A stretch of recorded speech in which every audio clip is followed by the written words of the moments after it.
realised that it was the black top that's been... I'll show you. I don't know why I'm recording this, but I'll show you. Oh, no, I know what you're talking about because I was wearing all black in ballet yesterday and the background was getting really blown out. You're in a lovely place. I'm in my bed. Oh, all right. Lucky. Yeah. Wait, this has just taken a whole new turn. Oh, my God. Don't go there. It's now Oz Chat.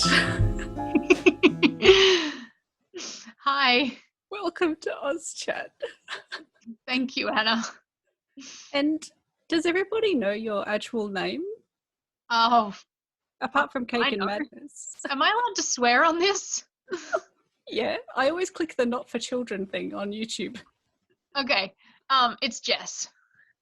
Hello, Jess. I mean, I know that, but I just didn't know if that was... No, I know. I'm saying it for the benefit of everybody else.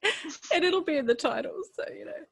Or I could put Cake and Madness, because you are very famous for your caking ability. Not outside of book circles, but... It's like, what else counts anyway? I don't know. Right? Yeah. So which ones were your biggest, best and most funnest cakes to make? I really liked making the witch altar for Maria Lewis. That one's one of my favorite cakes ever, I think. That had blood pouring down it, right? It had very subtle blood, actually. Like a lot of my other cakes that involve blood usually have just like gore fest, but this one was very like there was a single trickle of it coming down the very front of the cake, and I thought that was creepier than like just blood everywhere. The goriest cake. Is there a title? God's Grave? The most gory cake. God's Grave. I'll have to get pictures of these and put them up in the middle of this because they are quite amazing. Thank you. And now you've started doing your 3D printing for the items that go with the cake, because the dagger, my kids love watching your making of the dagger. Hit me with it. Don't stab me with it. It's gorgeous. So stabby. Do you use it to open letters? No, it's not actually sharp. Yeah. We've also got like a miniature brooch version of it. They're amazing. That Jesslyn was literally just like, I wonder how small I can print it. And then she printed it and I said, I could paint that up and wear that as a brooch because, you know, I have a lot of brooches. And then we kind of just, everybody wanted one, and that's how I made an Etsy store. So, but yeah, amazing. This is the first prop that I've ever made using 3D printed parts, like a full size one anyway. I did an arrow for Jodie McAllister's cake. That was for Misrule. I had an arrow in her cake for the year before, but that one was just made out of like Ava foam, and I just spray painted it silver. This one was a 3D printed arrow, and I gave her like a full length one. It was ridiculously long. It was something like 40 centimeters long. Wow. Did you have to print that in parts, or can you print 40s? We just printed the arrowhead and then the fletching, and then we used a dowel for the length. This one though, actually on my what is it called on Instagram? The stories. Good. Yeah, but like your favorited stories on my profile. There's a favorited story on there called Mia Corvair's Dagger, and it shows the build process, but basically it's in 3 pieces, and originally the blade had to be in 3 pieces. This is one of those ones, I can still see the lines on it, just where it started to wear away. But because we only had a very tiny 3D printer at the time, we could only print it like in chunks because it wouldn't go any taller. And now we've got 3 3D printers and we can print the blade in one piece. Wow, okay. Because you were clicking them together, and then you actually have to do a lot of work to make that look so seamless. It's not like people are going to go, I worry that people will think, oh, I'll go grab my 3D printer and just that's what will come out. And it doesn't. It's really good. If you watch this story, people need to watch this whole story because you see what you start with and that the 3D printing takes you this far. Yeah. And then there's this massive journey after that. Yeah, and also this is more Jesslyn's wheelhouse, but you've actually got to figure out like configuring how to make it print neatly. Like you've got to set the layer height, and you've got to set you know, the rate of flow of things coming out of the nozzle, and it's down to the filament that you use as well. Like, it's just ridiculous, and I'm really glad that she's taken that on, much to her dislike. But I'm the one that puts it all together afterwards, like after it's printed, and she has nothing to do with that. That's our agreement. Oh, I love it. It's like post-production, and you get in there and it ends up, and then even when it's smooth, it still needs the paint. I remember it, because when you added it and then you went, oh, like this is what it needed, and it's got such depth. Yeah. Because it just looks handled and real. Oh, do you mean the weathering? When you started to paint the actual, see all that. Weathering. That doesn't come straight from the printer. No. And weathering, like in the wings, like in between the feathers and whatnot, that's just done with Warhammer weathering stuff. I'm sure that you could get something cheaper in a bigger thing, but that's what I found and used. Is it like coffee? Did you ever use coffee to make things look old like paper? We did that in craft world a lot. It was like watered down instant coffee. We stained it on the paper. My t-shirts with tea when I was playing Gretel in a Hansel and Gretel play. We do actually sell do-it-yourself kits for these daggers, so people can actually see for themselves just how hard it is to like put it together and get it looking smooth. Oh, so you know how close I am always to buying a 3D printer. But it's like I'm only allowed a certain number of obsessions at once, let alone money and time. And it's just not far away. Although we do have a library. There's a thing called the Edge at our city library where you can use their 3D printer. Yeah. And sort of go in and you pay a nominal amount for the filament, I think, and get something done. But then I don't know if I'd have enough time to make all the mistakes, because it's not like you just, from the sounds, everything I've watched, you don't just kind of go in and I just want that done. No. You actually have to, you have to figure out the orientation to print it in so that it has minimal print lines, like on the area that's displayed the most too. God, it's just so involved. So involved. I'm hoping one of my kids gets obsessed and, you know, does it at school or something and then brings it home so I can then play with whatever it is. So, yeah. Okay. Have you got any on the go at the moment? Oh, no. You can't have a cake on the go because it's like, you would have been making my cake. Mm-hmm. I would have. I had 3 cakes in March, and 3 orders in March, and I only did one of them, which was for Sophie Gonzalez's book. Only Mostly Devastated. Yeah. So we had like a tricolor, which were the 3 colors on the cover, like the 3 main colors on the cover, like blue and pink and yellow, and then we had roses. I went out and got a special nozzle that pipes like a rose, and I airbrushed them rose gold, and then I went over them again like with a rose gold powder just to give them more depth. Oh wow. I'll send you a picture of that so you can put it up. And wow.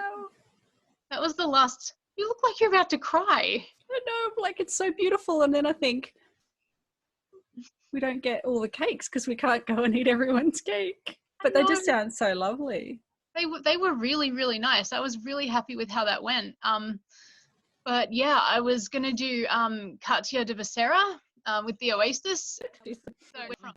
And Astrid's cake. And then I was meant to do Astrid Schultz for the Vanishing Deep. And the worst part about that is that she specifically picked a venue that would allow cake because she wanted one so badly from me. Oh, and then coronavirus happened. And then coronavirus. Mm-hmm. I was going to fly to I was trying to figure out how to fly to Melbourne to have a book launch there as well, just to have a cake with you. And it was like, okay. And you know what I would have done, right?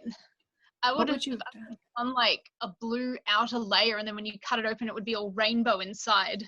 Oh, I'm so glad there's that bit of rainbow on the cover, because it does open up so many possibilities. Like when I'm doing the digital stuff and I'll think, how much blue can we cope with? And the blue seems to change color every time I look at it, the actual blue. And I know it has like, it's a really nice blue. Yeah, but every time I do a picture of it, I'll be like, I'm sure that's changed now. Anyway, but the rainbow seems to stay the same. Yeah, no, I like it because, you know, it's like it's like the blue outside would be like us masking, and then the inside would be showing like what's hidden underneath. Technicolor. Yeah, absolutely. Yeah. Oh. Yeah. And so you do.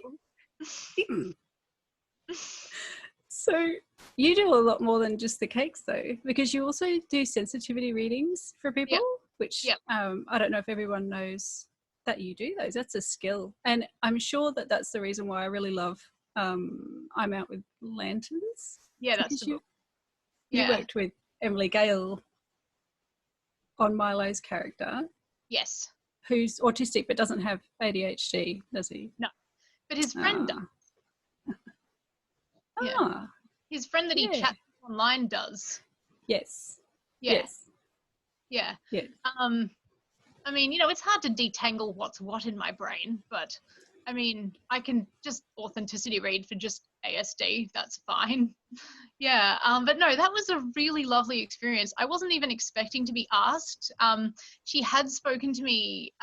We went up to Kyneton for the day for Love Your Bookstore Day a couple of years ago. And we were talking about it on the train. And I was like, oh, well, you know, if I see any interesting threads on Twitter or any interesting articles, I'll send them on to you, because I was thinking I really want to help. And then she messaged me once she was done, like, with, what is it, like when you get it to a point where you're happy for other people to see it. Yeah. And she was really nervous about asking me, which I was like, why? I'm very happy to help. Yeah. I know. It is a nerve-wracking thing to ask someone, because I had a sensitivity reader for Peter Lyer, because the person she's in love with is from a Persian Australian family, and it is nerve-wracking. And but it's a wonderful experience. You feel so much more confident in what you've written after you do that. Well, at the time I was saying to Emily, it's like I'm listening to a piece of music, and every time I hear a note that sounds wrong, I'll go in and correct it, and so it all sounds cohesive. That is a great description of what happens when you normally read a book that hasn't had that eye, because it feels out of tune. That's exactly what it feels like. So many terrible characters, and it just pulls me out of the story, because it's like, you know, clanging down on the piano with like wrong notes. Oh my God. It just upsets me. Like, it makes me mad. I'm really happy that, you know, more people are asking for that sort of service, and that more people like us are, you know, writing our truth instead. Yeah, writing our own stories as well. Yeah. So, and that's the other thing people don't know about you, perhaps. But I've always known, I don't know, I feel like I've always known, but that's just me not remembering that I ever learnt something, just assume it's in my head forever, that you write as well. I do. I think people would know if they follow me on Instagram, because I put it on my stories when I've had like a, you know, a writing session during my break at work, and I'll put how many words I've written, and occasionally I'll put like my favorite line. But yeah, I'm pretty sure that a lot of people don't realize that I actually write as well. And amazingly too. Are you allowed to tell us about your current project? Well, who's stopping me? You might be, I don't know. Good God, no. And this is something that really annoys me, because I was just starting to get into the research for this right before the lockdown happened. And so I'm writing a story about an angry 18-year-old who got late diagnosed as autistic, and she, her psych basically tells her, okay, well, you know, masking is a thing, and this is what you're describing to me when you say you feel like a fake nothing person. And I found that other people that I've seen have had success with going back to things that they enjoyed, you know, before they can remember, like actively changing themselves to avoid being mocked. And she's like, well, what am I going to go back to? I mean, you know, I was a kid. I liked Barbies. I liked, you know, playing dress ups, and I liked roller skating. And so she rocks up to the roller rink, you know, intending to just hire some skates and skate around and see how she likes it. And it's closed because it's freshie night for the roller derby team. And she's like, well, fuck, I'm not gonna like have traveled all this way. I'm just gonna bullshit my way into this and see how I go. And she ends up really loving it. Yeah. I love it. Roller derby. Yeah. And so like I'd actually done like 2 skate fit sessions with the local roller derby team that are out my way, and then quarantine happened. So I really enjoyed it though, and I'm going to go back. Yep. Roller derby is, roller skating. I roller skated a lot when I was a young person and did never do roller derby. But I think I would have done roller derby if it was around, was around and had that. It looked terrifying, yes. Honestly. Yeah, I mean, I have a bit of a figure skating background, so it wasn't terribly difficult translating that over to roller skating. I think I actually surprised a few people in my second week there, because they were like, "Okay, who knows how to skate backwards? Cool, go stand in the middle." And I went in the middle, and literally everybody else was like one of the derby people, and they're like, "What are you doing here? Go practice." And I'm like, "But I know what I'm doing." And then I did like a backwards crossover, which is what you do like when you go around the corner, and they were like, "Oh, okay, cool." I think I surprised a few people that day. That's very good. The skills don't leave you. They really don't.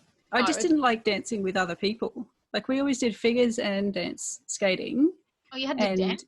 You know where because we did figures training, and then you do the dancing. You know, we have to do like waltzing and figure skating, dancing. Like I remember that. I remember that when I was ice skating.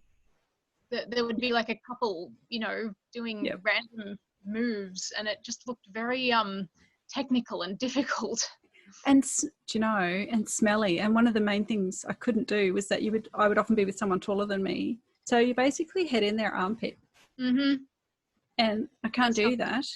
And so basically you're trying to skate backwards, face to face, or face to chest, or face to face. And they're sweating as well because it's yeah. So I didn't progress very well. Anna. It really was. And I know people are wondering how on earth we could deal with a skating rink, but that's different because it was soothing, because you're going fast. I love that feeling of on the wheels where you're going really, really fast. And the breeze. Delight. I mean, you can block out all of the unpleasant things like other people's sweat smells when you're not like right up in them, because you're having so much fun gliding around. And you're free. You're completely free. And this is the thing that I find hard to explain to people, and Peter loves this. There's probably going to be in all my characters, because that feeling of the adrenaline when you're going fast, like you're on a boat, you're skiing, you're hanging your head out the window of the car, you're roller skating, and the pressure on your skin as you're going fast, and that's the vibration sensation that everything's taken care of, your mind, your body, and that's just awesome. The same kind of sensory thing like laying under a weighted blanket or wearing something really tight? Because I think it is. It might be, but I don't like those. And the reason I don't might be to do with the Ehlers-Danlos, because it actually hurts or is too, and is so restrictive in a weird way. Yeah. So that might be why I'm not keen on actual weight. It makes it, but then it could, I don't know what I was like as a kid. It was your book that pushed me to start writing mine. Yeah, that's very cool. I think I told you that like after I finished reading yours, because like I'd been working on that sci-fi and I was kind of stuck in the weeds with it, and so I was like, you know what, I'm going to put that aside for a while and see, because I sort of had like the roller derby one sort of germinating in my brain back in like 2018, and then I kind of forgot about it again because I didn't. Like I went and did like one roller fit session with someone, like some other group, and they weren't very helpful. They weren't very encouraging, and they weren't very helpful, because I don't think it was a roller derby team. I think it was just like a bunch of people turning up to do roller fit. And then this time it was different, because I was like, okay, I know somebody, like I've got a friend who's part of this team. And so, I actually knew somebody going in this time rather than being a total stranger. But yeah, like you pushed me to go back to my contemporary. Oh, that's so cool. And you always have, I love your voice, because it's so the opposite of mine. And as we all know, we need as many voices. Hang on, that all sounds weird.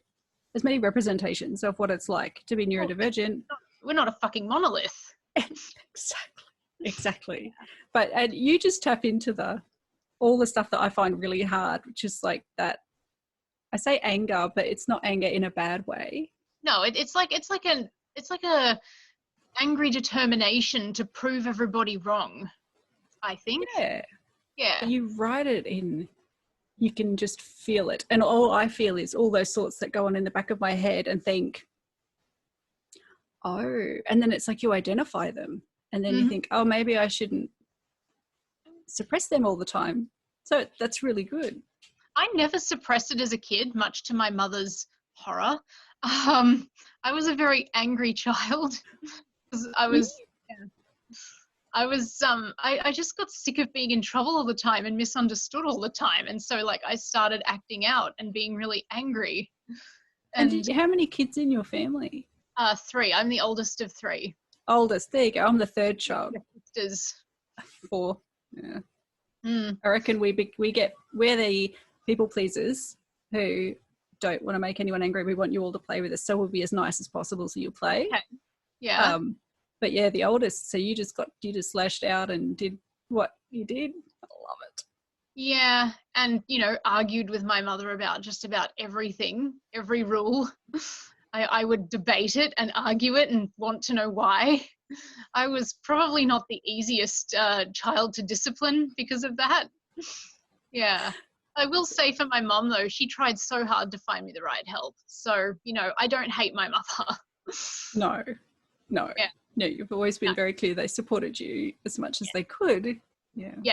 But when I talk about it, I think, I hope people don't think I hate my parents, because I don't. No. Yeah. Yeah, no. My mum worries that the book will have, I think, her in it, that she'll be horrible, and I'm like, Mum, you're so not. There's no one in my family in my book. And I think, I don't know if they're offended that I didn't write them in, or if they're glad. If you did and then got it wrong according to them, you can't win with this. No. Maybe that's why so many authors kill off the parents, or just have them out of the way because they don't want to offend. No, I don't think so. How are you coping apart from that? And how are your pets coping with isolation? Jesslyn works from home, so nothing has changed really as far as the pets are concerned, because I'm an essential worker, so I was still going out to work and just doing my normal shifts. And I did have a bit of a breakdown. I went into autistic burnout for a month, when the panic buying was at its peak, but I'm doing okay now. And I'm on annual leave right now. And you're on annual leave. You seem very this is your happy self, whereas before, I know there was a whole period of time there you were copying the absolute front line of everyone's anger and toilet paper obsession and horrible behavior. I wasn't personally having that directed at me, but I was picking up on all the emotions of all the customers coming in and all of my co-workers, and just, also it was really visually confronting seeing lots of empty shelves and then more products disappearing every night and just not coming back, all of it together kind of. Yeah. And signs saying help. Yeah, it was not good. And if there's a sign saying don't be violent and horrible, I immediately think, what? People are being violent and horrible? And then I start to get worried that that's going to happen. Mm-hmm. Yeah. So, we have signs up all over the store now basically saying, our staff are here to help, not to be hurt. And it's just depressing to look at and remember that there are going to be people out there that, will get abusive. So, although I will say our store manager was basically I don't give a fuck. You yell right back at them if they yell at you. I'll back you up. So good. I like that. Them. Yeah. So what's another thing we can talk about? Because we were going to talk about own voice, but I don't know how to bring it up. Voices. We were going to talk about writing in own voices and what it's like to read something written in voice. Because I get questions about, what's it mean to you to be an own voices writer and all these things, and I find them really hard to answer because they are wanting some kind of emotional response from me that I don't. I need an intellectual one, but I haven't quite thought it all.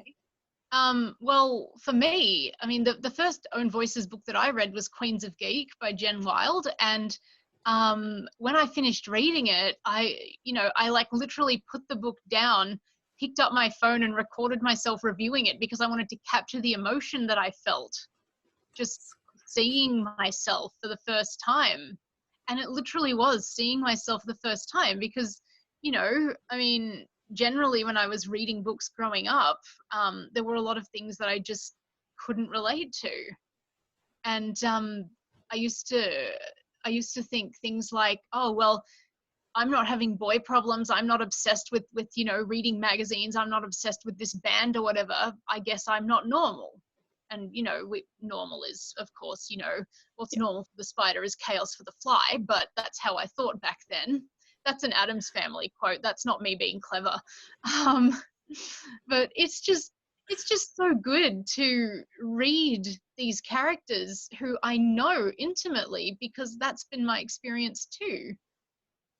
And it's, you know, it just makes me so happy to feel like someone sees me for once instead of just, you know, going through life and feeling like, you know, I'm not part of the norm, so to speak. Yep. So you don't, you know, because you don't see it in books and you immediately just feel shoved off to the side and unimportant. Yeah. And then I do know that moment when, for me, like bi-erasure being a huge thing, because it's always, there's always a moment where a girl kind of fancies a girl and then she just goes off with the guy and that's all passed off as a joke or a laugh or something that just gets cured or I don't even know what. Like that Katy Perry song? Yeah, it's like, sure, I did that. Oh. And it was just a one-off experience, blah, blah, blah. But there are a few moments when you're reading and it doesn't happen and it actually is what it is. Yeah. And it doesn't disappear.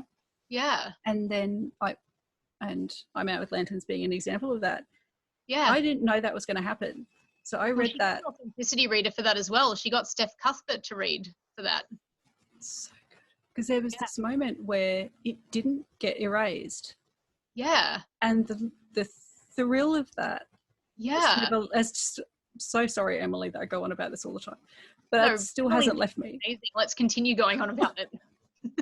But I still think about that moment and I can still visualize that moment and then think, and it didn't disappear. Someone didn't pull that away from me and say, no, it's not that. Or they didn't make up a whole character and then refuse to give a label to, you know, where there are so many autistic women on television where no one will, you know, overtly say that's what that is because they want an excuse for that character to not, they want an excuse to do whatever they like with the character, basically. And it's usually a pretty terrible caricature as well, and it doesn't represent us. No. I mean, it is a bit sad though that we do have that hesitation and waiting for the, you know, for the other shoe to drop when we're reading. Like, it would be so nice if we could read more books where that doesn't happen. Wouldn't that be amazing? You know, like the review I actually left for Lanterns, back to Emily, was me reassuring like other autistic readers who were hesitant to pick it up that, you know, that it wasn't going to, you know, be like, it wasn't going to like punch you with that moment of pulling it out. Yep. Because there is a bracing yourself. Yeah. Because I didn't want people to go through it waiting for something to happen that wasn't true to them. I wanted people to feel reassured. Yeah. Because I know I would have been suspicious if I hadn't been the reader for it. Like, I mean, I still would have read it anyway because I love Emily, but I still would have been reading it and worrying that there would have been something in there that wasn't true to me. Yep. But it's a great example of how you don't have to identify with something to be able to write it. Exactly. If you do the research and go to the right people for the research too. Yeah. You know, stop going to fucking Autism Speaks, please. Nobody does that. Tell me nobody does that. You know who did do that? Jodie Picoult. Mm-hmm. She's at the start of that book, and I picked it up and I started leafing through it, and it just, everybody seemed to resent that character a lot. So I was like, no. I haven't read it, but there are a lot of TV shows that make me wince and think, how did this get through? And what were they thinking? And how come there's only ever one person in a whole family? Yeah. How come there's only one neurodivergent? It's always, normally, it's the autistic son and the family that deals with them, or the friends, or the situation that deals with them. But everyone else is normal. Everybody putting up with them. Like nobody seems to even like them. No, they kind of love them like you do your irritating incontinent pet or something, but they don't actually, or they sympathize, or we pat the sibling on the back because they hugged them, or but the sibling's never neurodivergent, when statistically there's going to be a parent, probably two, let alone the fact that most of the siblings, you know, it's a family thing. So where are the families? I'm the only one in my family who's diagnosed. I don't think either of my sisters is on the spectrum, but my dad is definitely very much like me. That's where I got it from. And looking back into my family even further, definitely my nan, my dad's mum. Like she was such an anxious person, and you know, it manifested in just obsessively cleaning everything. Yes. And I wonder how different things would have been for her if, you know, she were a kid now and actually had a diagnosis, instead of just, you know, putting all of her anxiety into just obsessively cleaning everything. So yes. You know, yeah. And I think, and one of the worries I had with Peter Lyer was that people would think I was anti-diagnosis, which is not true. It is just, we need the diagnoses to happen, but then be careful with what you do with that information. But yeah, I guess that some people would think at first look, they'll be like, oh, because what, therapy ruined her? Well, it's just not that simple, but it's kind of hard to get into that. Yeah. And I've seen a lot of kinds. So was she having ABA, or was she just having like a therapist sort of telling her, okay, now don't do this when this happens, do this instead? Yeah, I think it was, in my mind, it was a lot of different influences. So it was the therapist plus all those glances you get from people. It's as simple as that. Social pressure. A lot of teachers telling you what to do, or parents telling you what to do, but I couldn't put it all on parents. I don't. Laughing at you. That happened to me a lot.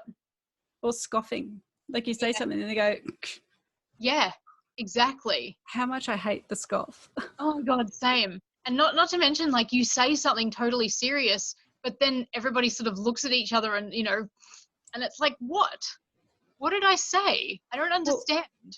Well, all of those things form the rules. Yeah. So and it's that's not how you end just up masking. And then you end up behaving according to those because you're trying to remember them all the time. And so, I've had, sorry? It's exhausting. Oh my God, it is. And I can see it's really hard because it's easy to do. And I've tried to explain that it's like saying please and thank you. So if you tell your kids you've got to say please and thank you because it makes you a good person, that's different to saying you've got to say please and thank you because it makes people feel better. Yeah. And then they might do it for you again. And that's really honest. Yeah. And then they might not. Whereas it makes you a good person, that's subjective and it's moralistic. Yeah. And then you start to think you're bad as a human if you can't or don't do that thing. So it's the same idea, but it's done differently. And that we pay that much attention to the words and we pay that much attention to what people tell us. But the people telling us don't always. No. They just assume we'll take it in context. Mm-hmm. It's like, well, if there's anything we're not going to do, it's take that in context and then move it to, move it around. So if you tell me to do this in one place, that doesn't mean I'm going to understand I should have done it in another and broken the rule. An example of this when I was a kid, my mum would always tell me off if I slurped my soup because, obviously it just sounds annoying and it's probably rude. And then we were at my my grandma's table and her father, my great-grandfather, was there and he was slurping it. And so I piped up and I said, Pa, it's not polite to slurp your soup. And you would have think that I'd just, said something, I don't know, absolutely horrible. And, everyone was yelling at me, you can't talk to your elders that way. And I was just left thinking, but what? So many times. We went into I'm going to get the giggles now. We went and saw my great-grandmother in the UK. Yeah. So she was must have been nearly 89. She died when she was 89. So Okay. she would have been nearly that old. And we went and saw her, and they all told us to make the most of it because she was quite elderly. We may not be back to the UK for a long time. Yeah. You know, she might have passed away by the time we came back. So we walk into my great-grandma's room, and you had to talk really loudly because, you know, she was a bit deaf. And so I walked in and I said, "Great-grandma, we've come to see you in case next time we come, you're dead." Oh, no. Oh, no. Oh, Never let that one down. Moments like that. Oh, my God. And that's when you're just really hoping that I wasn't that loud. I can't even remember what happened next, but that has never been, that one's been, I've been reminded of that many times by the family. Oh, no. But it's like, if you tell me something, you know, you got to tell me I'm not supposed to say that. Yeah. To them. Yeah. Because, I mean, to be honest, she probably laughed. She was a little bit cool. Okay. She introduced us to rock and roll wrestling and all this weird stuff. That's amazing. Yeah. I mean, you know, I came out of it with like a bit of an anger problem, but I'm working on it with my psych. And hey, I'm channeling it into my work. So, you know. Yep. And I need a bit more anger. I'd like to turn it from anger to just straight up determination, though, instead of angry determination. That sounds productive. Sounds productive. Yeah. Okay. Well, I am a pretty happy person these days. So, you know, like, it's interesting, these two different sides, isn't it? Yeah, I think so. Although right now I'm kind of running on some weird energy, so I don't really know what I am. But that's okay. Post-launch energy. It is very strange. And now all I can see is I'm wearing a white top, and it feels really weird and different. I let out a little ee because I had to go to Big W for something today, and I saw your book. So I didn't know it was in Big W. Yeah, I moved the other books away so that it was more visible for you. Oh, that's so cool. Yeah. I never kind of expected to. Should have taken a picture for you. I'm sorry. It's so much easier when you have the support coming from your own community and from someone like yourself, because you're probably the only person I know who ticks all the boxes I do in terms of the like 6 gazillion labels. Mm-hmm. I call it alphabet soup. Alphabet soup. I do believe that was something like the title of the first chapter for a long time. Okay. But we took them out. Yeah. But it's kind of how it feels. Yeah. So, but it's the amazing moment when you realize there's another human out there like that is something you don't forget. So thank you for coming on OzChat. It's been lovely. Okay. I'm sorry we kept jumping from topic to topic, but that's pretty much what we do, right? Everyone else just has to follow along. Yeah, they'll be right. Yeah. Typical ADHD. It's the only way to be. Bye.